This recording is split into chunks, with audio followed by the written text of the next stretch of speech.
لقد قدمت العديد من الشخصيات العامة في مجال من الفقهاء والقانونيين وغيرهم من الشخصيات العامة، غير أنني ولأول مرة أشعر بضآلة ألفاظي وشحوب عباراتي، وأن الكلمات تأتيني بطيئة متثاقلة، لأنني إذ أقدم اليوم فإنني أقدم فارس الكلمة الأول في مصر ورائد المحامين في مصر، الذي صنع من مهنة المحاماة أجيال.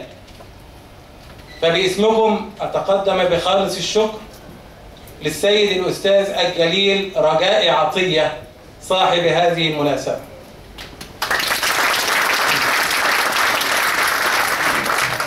يسعد الإدارة العامة للشؤون القانونية بالمؤسسة أن ترحب بكم جميعا، كما يسعدني أن أرحب بكل حضرات السادة الضيوف كبار الكتاب في المؤسسة والصحفيين، وتحية خاصة مقدما للأستاذ محمد حسنين هيكل الذي سنشرف به بعد قليل، وشكرا خاصا للأستاذ لبيب السباعي رئيس مجلس الإدارة الذي يقود دفة المؤسسة مستهدفا العودة بها إلى الريادة الإعلامية التي كانت تستحقها. ونحن نستضيف الأستاذ الجليل رجاء عطية بما يمثله من شموخ علمي وأخلاقي كبير، لنستكمل معه سلسلة المحاضرات والندوات التي تنظمها الإدارة العامة للشؤون القانونية من خلال إدارة التثقيف القانوني. فإن الأستاذ رجاء عطية مثير للجدل بين كافة الأطياف السياسية، سواء داخل العمل النقابي أو السياسي أو الثقافي، ولكن يبقى إن هؤلاء جميعا يكنون له كل تقدير ومحبة لما يتمتع به من أخلاق وود يربط بينه وبين الجميع. الأستاذ رجاء عطية فجاءنا بعنوان أعتقد أنه موفق كثيرا، وهو قيم الثورات رغم عدم وضوحه، لأنه كنا بنقول إن القانون والثورات في كثير من الأحيان نقيضان لا يلتقيان، الثورة بالضرورة ضد القانون والقانون بالضرورة ضد الثورة، لكن التاريخ عودنا أيضا أن الثورة تجدد القوانين مثلما تجدد كل شيء. بين القانون والقيم والثورة والشرعية كله هنفهمه، أو أنا شخصيا متوقع إن أنا أفهمه من أستاذنا الكبير الأستاذ رجاء عطية، فأهلا به وسهلا والميكروفون معه.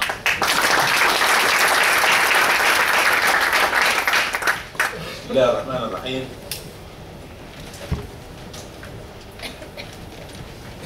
يبدو أنني قد وضعت أمام تساؤل علي أن أجيب عليه في البداية. هل هو غريب حقا تعبير قيم الثورات؟ وهل قيم الثورات أو القيم مرادف للقانون، بينما الثورات نهضت لتتصادم ربما مع القانون؟ عندي أن تعبير القيم أعلى من القانون. القانون مطالب بأن يرتفع ليقنن القيم، وأن يستوجد لها السبل التي تضعها في الإطار المشروع كيما تسير نظام الحياة والأحياء. مهم جدا إن إحنا نقرع الأجراس عشان نقول أن قيم من قيم ثورة يناير ضرب الفساد ومحاسبة الفاسدين، ولكن ليس معنى هذا استبدال الظلم بالفساد، إن أنا أحاسب أو ألاحق من لم يرتكب إثما ولا فسادا ولا إفسادا وأحرمه من حقه الطبيعي في إن هو يدافع عن نفسه سيما وإنه هذا هو الواجب. إذا ثبت أنه بريء يبقى حقه إنه خد براءة، إذا ثبت أنه مذنب في حق الدولة في عقابه أو في عقابه قائم. يبقى ده ملمح مهم جدا، إنه الالتفات إلى أهمية العدل.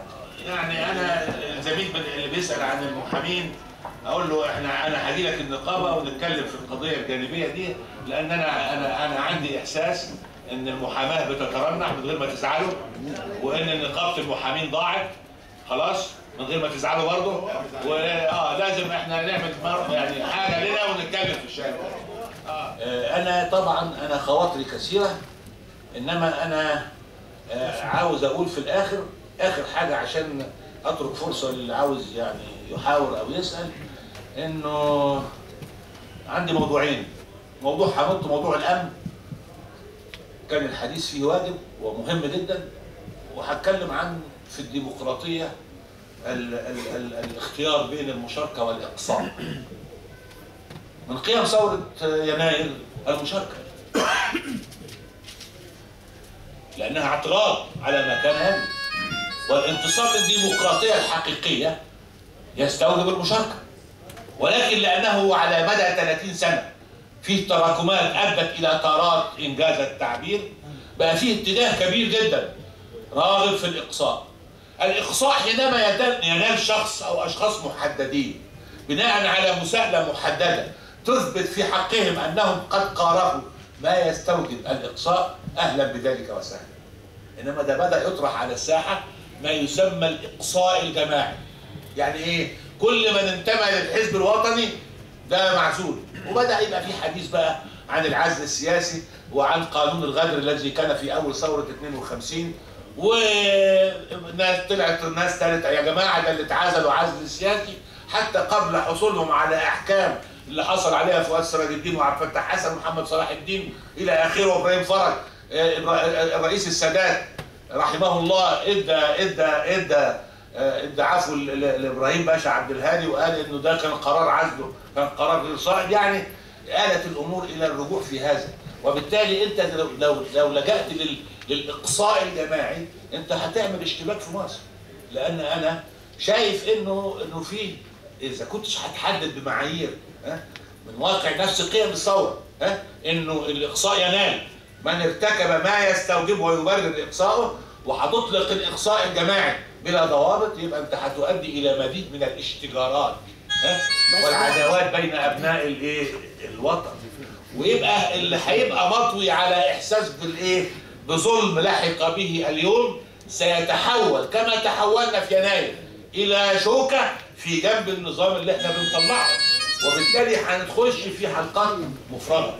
ويبقى المفارقه اللي انا عاوز اقولها بقى انه احنا كان مطروح ولا يزال شرعيه ثوريه ولا شرعيه دستوريه، والناس اتكلمت في الحكايه كتير، بس انا عاوز احط قدام حضراتكم انه المفارقه انه لا توجد قياده للتعبير عن الشرعيه الثوريه،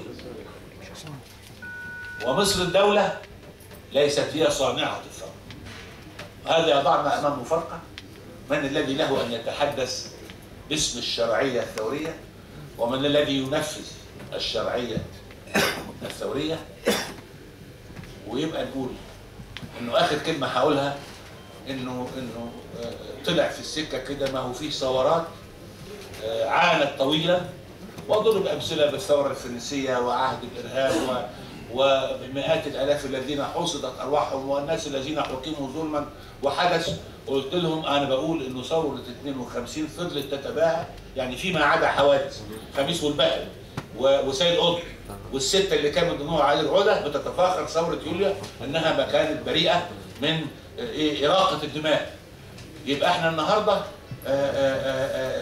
قيامنا تنبع من واقعنا، ويبقى مهم جدا لمصر الان ان احنا نستلهم القيم الحقيقيه لثوره يناير، وستبقى هذه الثوره الرائعه بخير طالما انها حافظت على قيمها هي واهدافها هي وغاياتها هي.